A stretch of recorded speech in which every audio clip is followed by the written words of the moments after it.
Assalamualaikum warahmatullahi wabarakatuh. Nama saya Alifia Nur Faiza. Pada materi kali ini saya ingin membahas tentang prinsip-prinsip disiplin kelas. Apa saja sih hal-hal yang harus diperhatikan tentang kedisiplinan dalam kelas itu? Yuk kita bahas. Sebelumnya kalian tahu nggak sih apa perbedaan tertib dan disiplin? Kalau dipikir-pikir sepertinya hampir sama, akan tetapi memiliki makna yang berbeda. Tertib merupakan kepatuhan seseorang untuk mentaati peraturan karena adanya suatu dorongan yang datangnya dari faktor-faktor dari luar. Sedangkan disiplin adalah kepatuhan seseorang dalam mengikuti peraturan yang didorong dari dalam hatinya sendiri atau dengan kesadaran dirinya sendiri. Pada poin A, pengertian disiplin dalam pengelolaan kelas. Disiplin adalah kesadaran untuk melakukan sesuatu pekerjaan dengan tertib dan teratur sesuai dengan peraturan yang berlaku dengan penuh tanggung jawab tanpa paksaan dari siapapun. Bisa dikatakan kalau disiplin itu bisa dengan keikhlasan hatinya sendiri. Poin B, hal yang harus diperhatikan dalam menerapkan pendekatan disiplin kelas. Nah, jadi ada hal-hal yang harus diperhatikan, tidak semena-mena untuk menerapkan pendekatan disiplin di dalam kelas.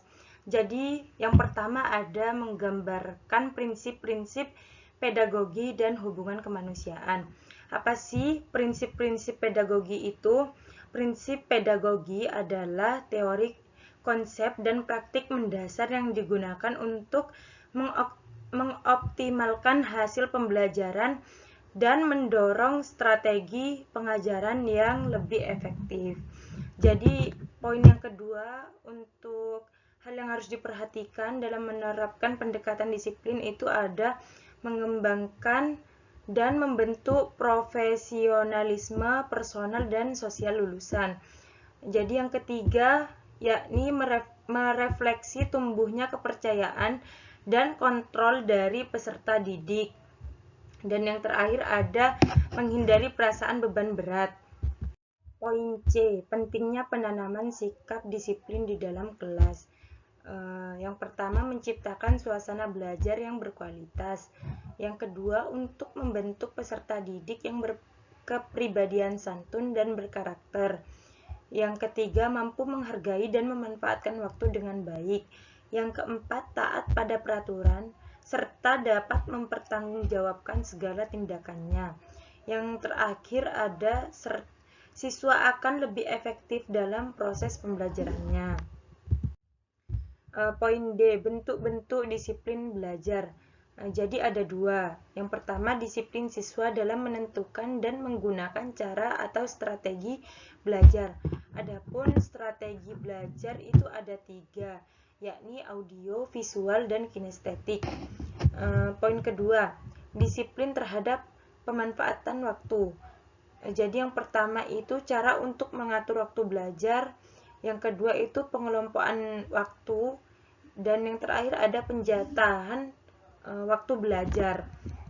Poin selanjutnya adalah teknik untuk membina disiplin dalam kelas. Jadi ada tiga teknik untuk membina disiplin di dalam kelas. Yang pertama itu ada teknik keteladanan guru. Jadi sebelum guru itu memberikan instruksi, guru itu harus memberikan contoh yang positif terhadap peserta didiknya. Teknik yang kedua adalah bimbingan dari guru. Setelah keteladanan guru itu sudah diberikan kepada muridnya, guru harus memberikan bimbingan atau saling mengingatkan kepada peserta didiknya. Yang terakhir ada teknik pengawasan bersama. Berikutnya adalah usaha-usaha dalam pembinaan disiplin kelas.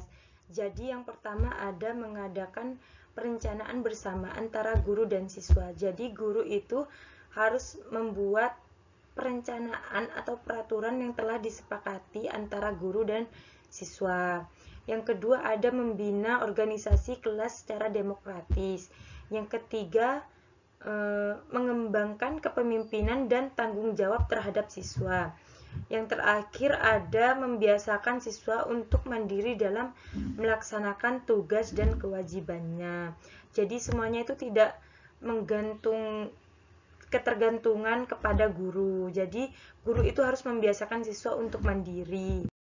Mungkin hanya itu yang dapat saya sampaikan, kurang lebihnya mohon maaf. Wassalamualaikum warahmatullahi wabarakatuh.